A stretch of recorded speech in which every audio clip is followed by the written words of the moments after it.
Social മീഡിയയിൽ കനത്ത ഏറ്റുമുട്ടലാ. രണ്ട് വിഭാഗം, മുസ്ലിമിന്റെ ഹോട്ടൽ, മുസ്ലിമിന്റെ ഓട്ടോറിക്ഷ, മുസ്ലിമിന്റെ ചെരുപ്പ് കട, ടെക്സ്റ്റൈൽ, സൂപ്പർ മാർക്കറ്റ് ഞങ്ങൾ സ്വന്തമായി തുടങ്ങും. സാമൂഹ്യപരമായി കേരളത്തെ ഭിന്നിപ്പിക്കാനുള്ള നീക്കം 2021 മെയ് മാസത്തിന് ശേഷം ഉണ്ടായി. ജൂൺ, ജൂലൈ, ആഗസ്റ്റ് മാസത്തിലുണ്ടായി. ഡിവൈഎഫ്ഐ ഫുഡ് ഫെസ്റ്റ് സംഘടിപ്പിക്കാൻ തീരുമാനിച്ചു.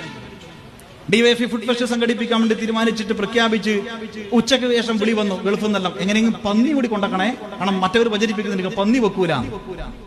60 ആശുപത്രിയിൽ 10,000-കണക്കിന് മനുഷ്യർ ക്യൂ നിൽക്കുമ്പോൾ ഡിവൈഎഫ്ഐ പ്രവർത്തകർ വീട്ടിൽ നിന്ന് ശേഖരിക്കുന്ന പൊതിച്ചോറുമായിട്ട് ഇങ്ങനെ അവിടെ എത്തിച്ചേരുമ്പോൾ അവരെടുത്തു കൊടുക്കുന്ന പൊതിച്ചോറ് ഏത് ജാതിയിൽപ്പെട്ട, ഏത് മതത്തിൽപ്പെട്ട, ഏത് മനുഷ്യർ, ഏത് സ്ത്രീ, ഏത് പുരുഷൻ, ഏത് കൈകൊണ്ട് ആരുണ്ടാക്കിയ ഭക്ഷണമെന്ന ചോദ്യത്തിന് പോലും പ്രസക്തിയില്ലല്ലോ. സമരല്ലത്, അത് സമരമാണ്.